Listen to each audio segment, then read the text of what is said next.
Hi everyone, it's Francesca Colacato, the founder and executive director here at Gear for Greatness, and also the host of the Aspire to Inspire podcast. Welcome back for episode 2. We have a very special guest. His name is Kristoff Tequillo. He was one of our MVPs at the camp that we held in Sagay City in Philippines. He stood out to us with his insane vertical and his leadership on the court, and we just wanted to dive a little bit deeper and further about his journey and where he got to where he is today. Kristoff is currently a team captain of his volleyball team. He is in senior high in Philippines, which is 11th grade currently. He aspires to be a professional player, whether that's representing Philippines or another country. He aspires to be a volleyball player. So I hope you guys enjoy this episode and hearing more about Kristoff's journey.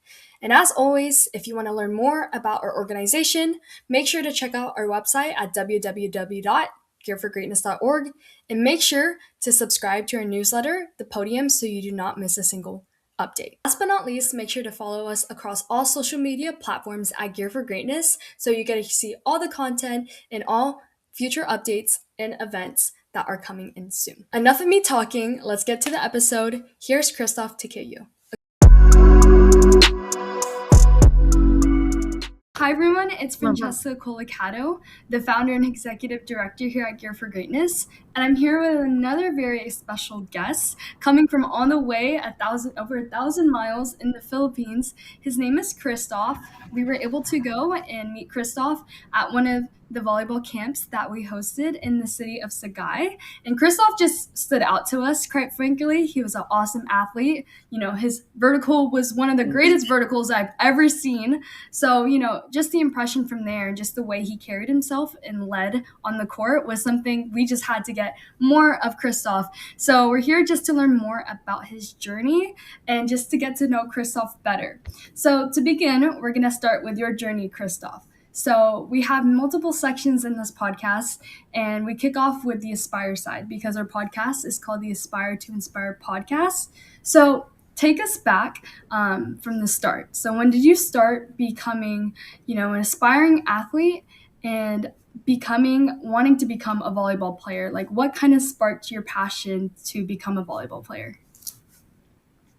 Back in my childhood, around 6 or 7 years old, my environment really full of volleyball. My older cousin plays with her friends, and like it's very for it's for fun.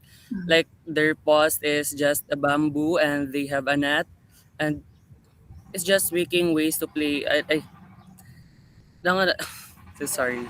It's okay. And back then I'm there, like I was giving them the ball if the ball will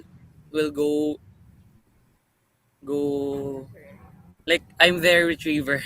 Okay, awesome. So that's really awesome that it kind of started there. The net was made out of bamboo. Yes. Wow, awesome. Okay, so now what was kind of like in your journey?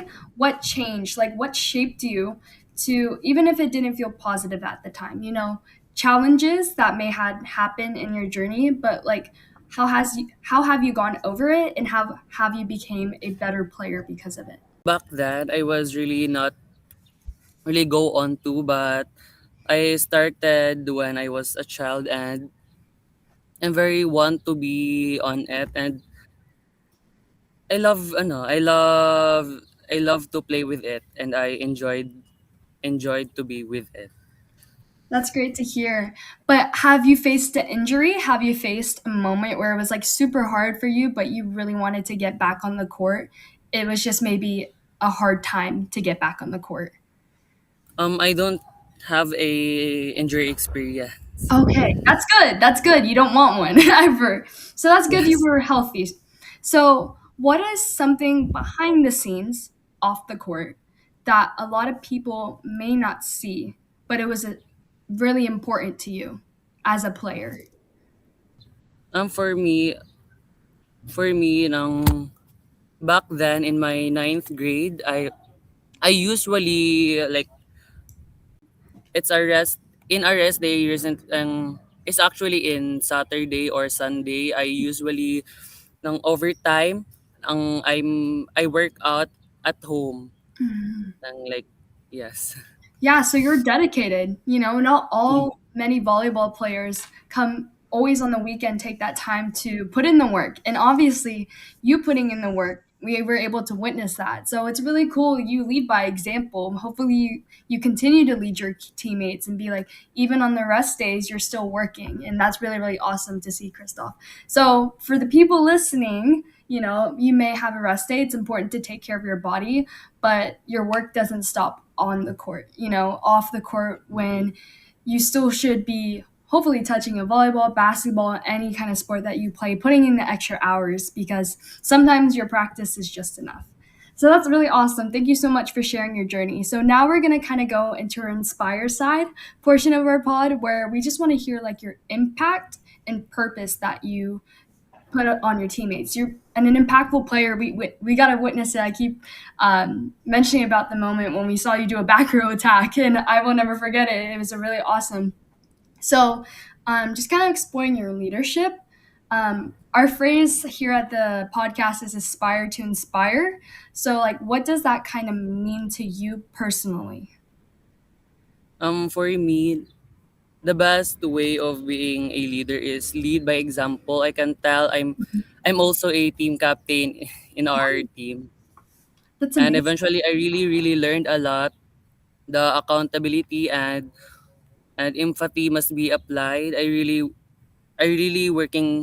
really working out on it. Whatever situation your team would come, let's say for example, like you're in a crucial game, you're the voice on it, so you must be confident and also you must listen to your teammate too.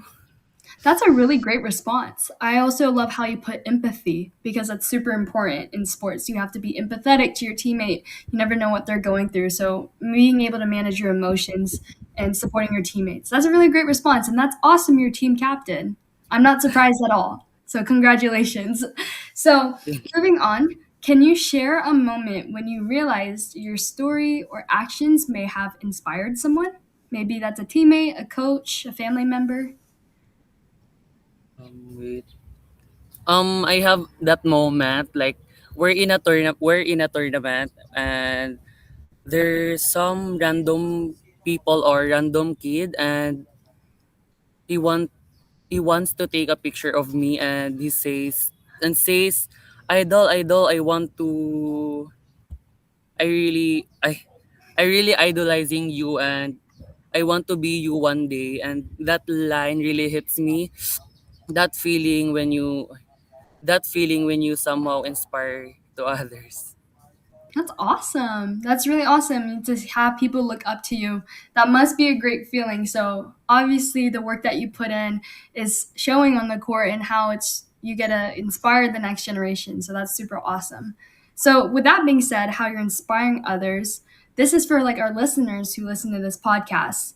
For someone listening who's aspiring to reach their goals, either that's on the court, off the court, in their respective sport, and like don't see their results yet, what is like one kind of mentality or like a quote or a habit that they should hold on to now to help them? If you didn't see any results or you only see a slow progress, then work hard consistently. Consistency is the key for more results. Try and try and try. For me, a mindset of not attempting of quitting is already a success. That's awesome. That's a great response. I love that. Keep on going. It's perseverance is super, super big. So now we have like our fun segment at the end, which is like our this or that segment. It's our aspire to inspire rapid fire question. So there should be quick, short. So are you a person that likes to be on the aspiring side, where they an individual that works hard all the time and keeps on going, or the inspiration side is someone who continues to inspire people? I'm rather to inspire people. I people love that. Awesome, awesome. Do you like pressure situations or do you like to be with purpose? with purpose. Yeah, awesome, awesome. So do you like a big one or a big lesson? That's a good one. Big lessons. Big lessons. Do you want to elaborate on that? Like a kind of a big lesson? Nang if if you have a big lesson, it means if you have a failure, you learn from that, and from that you'll work hard till you'll have a win or a success. That's good. That's smart. Even as a past player too, I learned the most whenever we lost a big match. Whenever you win, you just have the feeling of the good win. But whenever a big game you lose, you definitely remember sometimes the talk that your coach gives you after the game. So I agree with you on that. Do you lead by example or lead with your voice? Lead by example. Like it. Awesome. So one word to describe your journey as a volleyball player right now. I'm so sorry. No, it's okay. What is one word you would describe your volleyball journey right now? I think dream. Dream. Awesome. Do you Yeah. want to play professionally one day? Yes, yes. Awesome. So currently, for the listeners, are you in high school, or if you want to explain the Philippine kind of high school system, are you in senior high right now, or are you still in high school right now? I'm in I'm a senior high school right now. Okay, awesome. And then for American listeners, that is 11th grade, 12th grade, I believe. So, yes, awesome. So, what is like a one word you hope people feel after hearing your story? I'm so sorry. What can you say? Yeah, of course, I can say it again. What is like one word you would use that, or one word you hope people feel after hearing your story? Um, Consistency or inspiration. I love that. That's a really good one. Awesome. And then Kristoff, we just want to dive a little bit deeper on like your future dreams and goals. And that's kind of the last part that we have. So kind of moving forward, like you said, you want to play professionally. So what are some like goals or dreams? Yes, playing professionally, but is your goal to play overseas, represent Philippines? What is kind of your thought right now in this moment? Um, I'm not really expecting too much. I just I work hard for, and I know if you work hard, ng opportunities will come. That's awesome. Awesome. And then are you in season right now or is season done? So you're just training. I'm in season. You're We in have season. a provincial meet incoming Awesome. this January 25. Okay. What was a highlight so far in your season? Did you get like a big kill, a big win? Did you or win a big very big tournament? Last season, like we our division or our CP won the first provincial meet ever in our history here in Negros. Awesome. Awesome. I hope everyone's giving a round of applause right now. Actually, one last question too. So let's take it back kind of to the camp when I came in February. What was kind of like how was that impacted you? How did that really, really kind of did it change your mindset? Did you have a great time? What was like a highlight maybe or a lesson you took away? I really honestly inspired. Like at an age of 16, you're already a CEO of your um Gear for Greatness, I guess. Yes, So yes. sorry. Uh, That's awesome. yes, I really inspired. Thank you so much. And then did you have a highlight during the training? Was it the diving? Was it the hitting, the Don't competition? have really highlight in diving, but in a hit, in a hit, in a Hitting. kill. Yes, I love it. Yeah, and I think it was you and your teammates. They won. You guys won the 3-on-3. That was really, really awesome. That was good rallies. That was awesome. So I'm super, super glad that you enjoyed, and I'm really happy that I was able to inspire you. I really, really appreciate it. It means a lot to me. Thank you so much for your time. That was like all the questions that we had. It's super, super awesome to just catch up and see how you're doing. We always try to catch up as much as we can, but it's really, really great to hear your story and see how you're really, really working hard. I continue to pray for the rest of your success and just keep working hard and consistent, like you said. And that's awesome you're doing the work behind the scenes. So you're doing the right things physically. So it's just continue to inspire people, continue to lead your teammates in the right direction, And like you said, the results will come as each day. But like you said, focus at the task at hand. But I'm super, super proud of you, Kristoff. Continue to do amazing things. And hopefully we'll get to come back to Philippines very soon and hopefully get to play with you guys again and continue to teach you guys more stuff.